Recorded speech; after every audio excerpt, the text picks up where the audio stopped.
Hello aspirant, welcome to my YouTube channel online learning with Riju. তোমাদের সঙ্গে already আমি discuss করেছি যে লুসেন্টের অবজেক্টিভ যে বইটা আছে এমসিকিউর, সেই বইটা থেকে জেনারেল সায়েন্সের কোয়েশ্চানগুলো আমি ডিসকাস করব। তো জেনারেল সায়েন্সের কোয়েশ্চানগুলো আমি বিভিন্ন চ্যাপ্টার থেকে সিলেক্ট করে এখানে দিয়েছি। আজকের কোয়েশ্চানগুলো মেনলি ফিজিক্স থেকে আছে। তো কোশ্চেনগুলো আমরা সলভ করব, তোমরা নিজেরাও ট্রাই করো। আর এই চ্যানেলে নতুন এসে থাকলে অবশ্যই সাবস্ক্রাইব করে যাও। সামনেই এএলপির পরীক্ষা আছে, এছাড়াও এনটিপিসি এক্সাম বার হবে রেলওয়ের। তো রেলওয়ের সায়েন্স কিন্তু খুবই গুরুত্বপূর্ণ একটা পার্ট, এবং ফুড এসআইয়ের ক্ষেত্রেও সায়েন্স একটা গুরুত্বপূর্ণ পার্ট। তো আমরা সেই কোশ্চেনগুলো দেখে নিই। তো ফার্স্ট কোশ্চেনটা কী আছে দেখো, which of the following used by dentist to see image of teeth of patient. কোশ্চেনগুলো ইংরেজিতে আছে, কারণ লুসেন্টের বইটা ইংরেজি এবং হিন্দি ভার্সনে। তো সেম আমি নিয়েছি, তবে ইংরেজিতে হলেও আমি কিন্তু বাংলায় তোমাদের সঙ্গে ডিসকাস করব। Which of the following is used by dentist to see image of teeth of patient, মানে ডেন্টিস্ট বা দন্ত চিকিৎসকরা কী ধরনের যন্ত্র ব্যবহার করেন দাঁতের পরীক্ষার জন্য। অপশানগুলো দেখো, concave lens, concave mirror, concave lens, convex lens, convex mirror. তো এটার কারেক্ট অ্যান্সার হবে কনকেভ লেন্স। কেন হয় আমি তোমাদেরকে বলছি। প্রত্যেকটা কোয়েশ্চেনের ক্লারিফিকেশান জানতে হবে। কনকেভ লেন্স কেন হচ্ছে, কনকেভ লেন্সের সবচেয়ে ইম্পর্ট্যান্ট হচ্ছে ইমেজটা বড় হয়, ইমেজের সাইজটা বড় হয় এবং রিয়েল ইমেজ হয়। হ্যাঁ, তো কনকেভ লেন্সের রিয়েল ইমেজ প্লাস তোমার একটা সুবিধা থাকে যে ইমেজের সাইজটা বড় হয়, হ্যাঁ, ম্যাগনিফাইড হয়, বস্তুর চেয়ে বেশি আকারে হয়, ম্যাগনিফাইড হয় বা বড় সাইজের হয়। সেই কারণেই কনকেভ লেন্স ইউজ করা হয়। গাড়ির ক্ষেত্রে কনভেক্স লেন্স ইউজ করা হয়, convex mirror, sorry convex lens না, কনভেক্স মিরর। কারণ কনভেক্স মিররের ক্ষেত্রে তোমার ফিল্ড অফ ভিউটা বেশি। তো এখানে মনে রাখতে হবে যে কনকেভ লেন্স ইউজ করা হয়। আর মায়োপিয়াতেও আমরা কিন্তু কনকেভ লেন্স ইউজ করি। মনে রাখবে, যখন কোনো জিনিসকে বড় হিসাবে দেখতে হবে তখন আমরা কনকেভেই ইউজ করব। ঠিক আছে, এটা তোমাদেরকে শর্ট ট্রিক্স হিসাবে দিলাম। এই চ্যানেলটা তোমরা ফলো করে রাখো, অনেক কিছু সায়েন্সের জিনিস জানতে পারবে। যখন কোনো কিছুকে বড় আকারে দেখতে হবে অবশ্যই আমরা কনকেভ ইউজ করব। সেটা কনকেভ মিররও হতে পারে, কোনো ক্ষেত্রে কনকেভ লেন্স হতে পারে। তো এই ক্ষেত্রে হবে concave lens. Next question, the instrument use to measure the rotation speed of shaft. তো স্পিড অফ শ্যাফট, কোনো একটা শ্যাফট মানে রোটেশনাল স্পিড থাকে, ঠিক আছে, রোটেশনাল স্পিড। তো এটার কারেক্ট অ্যান্সার হবে ট্যাকোমিটার। ট্যাকোমিটার কী হয়, রোটেশনাল স্পিডটা ইউজ করা হয়। অপশান বি হচ্ছে এটার কারেক্ট অ্যান্সার। এছাড়াও একটা ইনস্ট্রুমেন্ট আছে অ্যানিমোমিটার। এটা কি ব্যবহার করা হয়, এটা বায়ুর উইন্ড ভেলোসিটি বা বায়ুর গতিবেগ ব্যবহার করা হয়, উইন্ড ভেলোসিটি।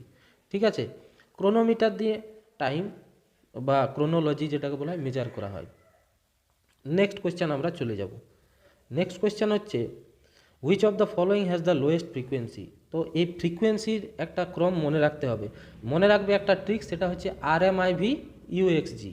RMIV UXG, উপর থেকে যত নিচের দিকে যাবে তত তোমার তরঙ্গ দৈর্ঘ্যটা কমে আসবে, তরঙ্গ দৈর্ঘ্যটা কমে আসবে মানে ফ্রিকোয়েন্সি বাড়বে।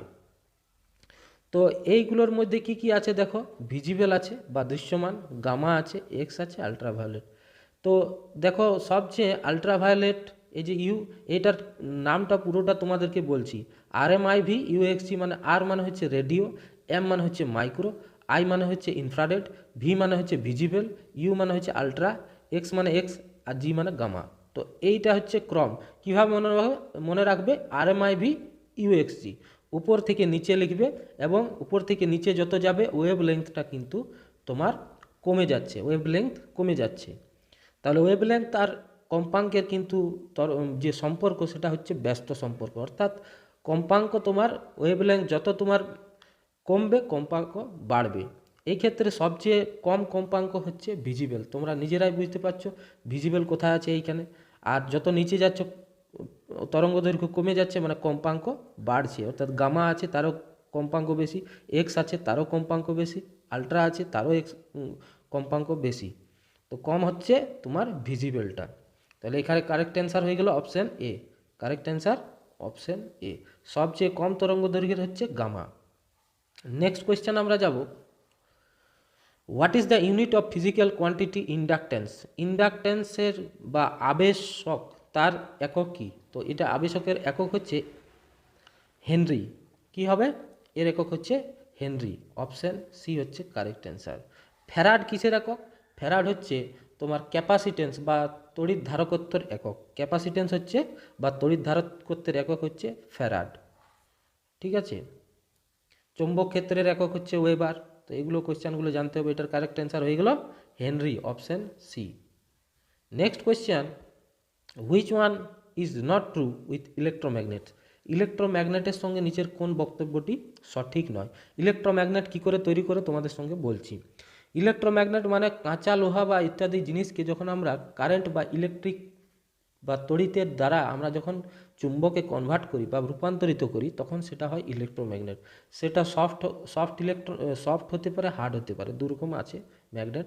তো এটা ডিপেন্ডিং অন হিস্টেরিসিস লুপ। ইলেকট্রোম্যাগনেটের ক্ষেত্রে হিস্টেরিসিস একটা লুপ তৈরি হয়। ঠিক আছে, হিস্টেরিসিস লুপ একটা এরকম তৈরি হয়। তো সেগুলো পরে জানবো, ফিজিক্সের এগুলো ডিপ কনসেপ্ট। তার আগে আমরা জানি ইলেকট্রোম্যাগনেট তৈরি। ইলেকট্রোম্যাগনেট কারেন্ট দিয়ে তৈরি হয়, কাঁচা লোহা ইত্যাদি দিয়ে বানানো হয়। এই ম্যাগনেটটার একটা গুরুত্বপূর্ণ ধর্ম হচ্ছে যে এর পোলারাইজেশনটা কিন্তু চেঞ্জ করা যায়। পোলারাইজেশন মানে জানো যে নর্থ এবং সাউথ দুটো মেরু থাকে, নর্থ মেরু এবং সাউথ মেরু। নর্থ পোল বা সাউথ, উত্তর মেরু দক্ষিণ মেরু, এটা হচ্ছে যে কোনো ম্যাগনেটের একটা ধর্ম। তো উত্তর মেরু দক্ষিণ মেরু যদি পরিবর্তন করা যায়, সেটা একমাত্র কিন্তু ইলেকট্রোম্যাগনেটের সঙ্গে সম্ভব।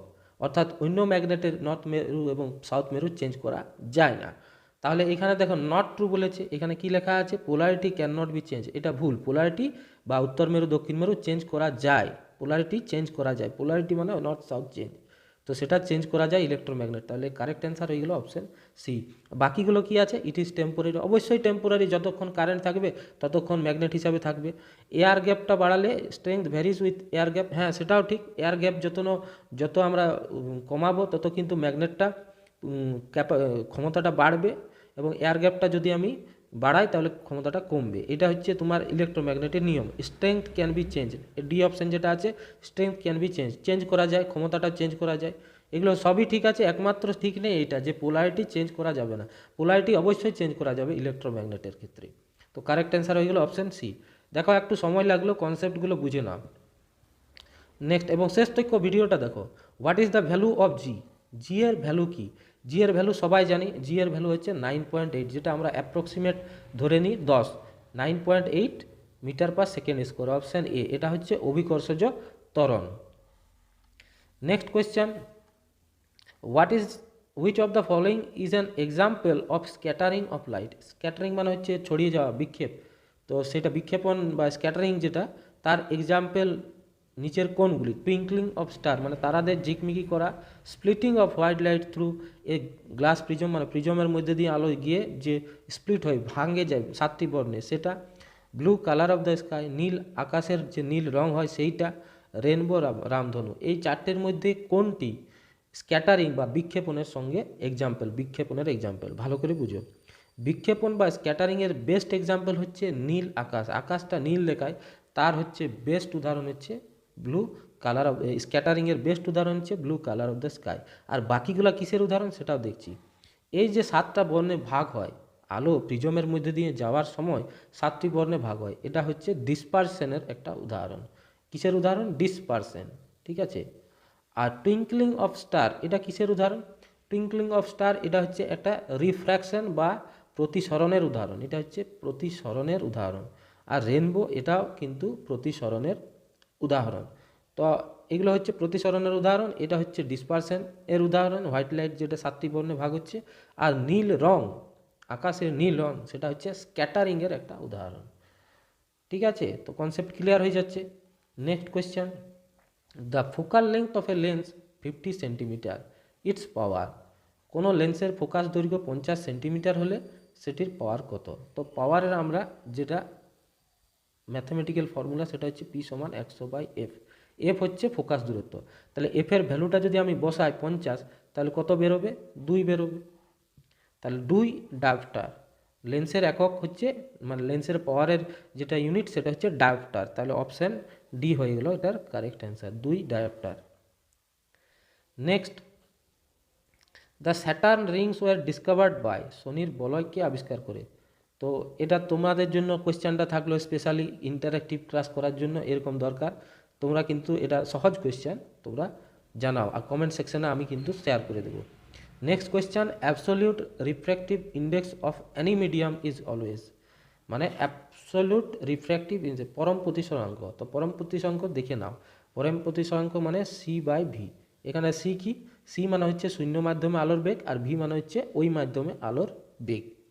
তো জেনে রাখবে শূন্য মাধ্যমে যে আলোর বেগ হয় সেটা কিন্তু সর্বোচ্চ, এবং যার মান 3 × 10⁸ মিটার পার সেকেন্ড। এটা হচ্ছে শূন্য মাধ্যমে আলোর বেগ।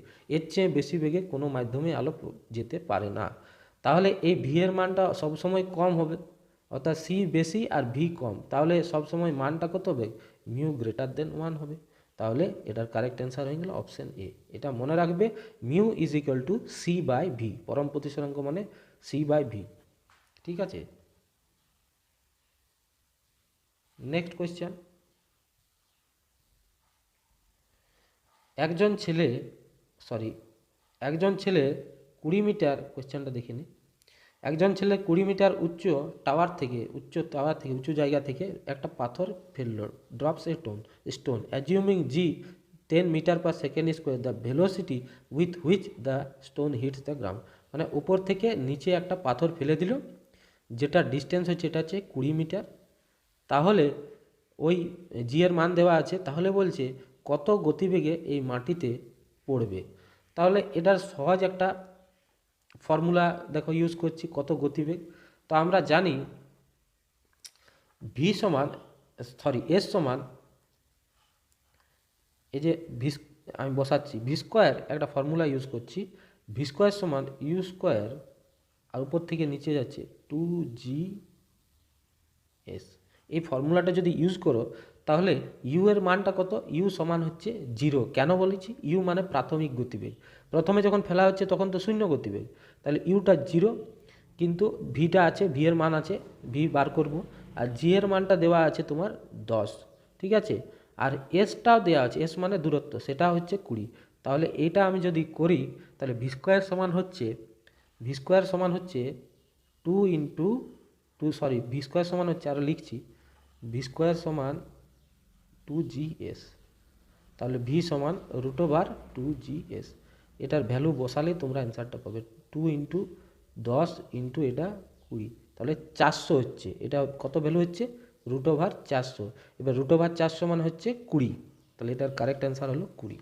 বুঝতে পারলে এটা একটা ডাইনামিক্সের একটা কোয়েশ্চেন। তাহলে V square = U square plus 2GS, এই ফর্মুলাটা ইউজ করে আমরা করলাম। অপশান বি হলো এটার correct answer, 20 metre per second. Next question, TV remote controls work on the principle of. TV রিমোটে কী ধরনের ইউজ করা হয়, তো টিভি রিমোটে আমরা ইনফ্রারেড ব্যবহার করি, ইনফ্রারেড লাইট ইউজ করি। অপশান ডি হচ্ছে এটা correct answer. Next, the power of lens is -2D। আচ্ছা বলো তো, এটা মাইনাস পাওয়ারের মানে কি, এটার মানে কি? মাইনাস মানে ওই ব্যক্তির কি রোগ হয়েছে যে মাইনাস পাওয়ার ইউজ করেছে। মাইনাস পাওয়ার মানে হচ্ছে কনকেভ লেন্স, মনে রাখবে। মাইনাস মানে মায়োপিয়া, মাইনাস মানে M4 মায়োপিয়া। তাহলে মাইনাস পাওয়ারের লেন্স ইউজ করা হয়েছে মানে মায়োপিয়া বটে ওই ব্যক্তির। তাহলে মায়োপিয়ার জন্য কনকেভ লেন্স ইউজ করা হয়েছে, কনকেভ বা অবতল লেন্স ব্যবহার করা হয়, যেখানে ডিটা হচ্ছে ডায়োপ্টার। কি হচ্ছে, ডায়োপ্টার। এই ধরনের কোয়েশ্চেন কিন্তু জেনারেল সায়েন্সের রেলওয়েতে আরামসে পড়তে পারে। এই ধরনের একটু কনসেপ্ট কোয়েশ্চেন সব কোয়েশ্চেনগুলো কিন্তু কনসেপ্ট।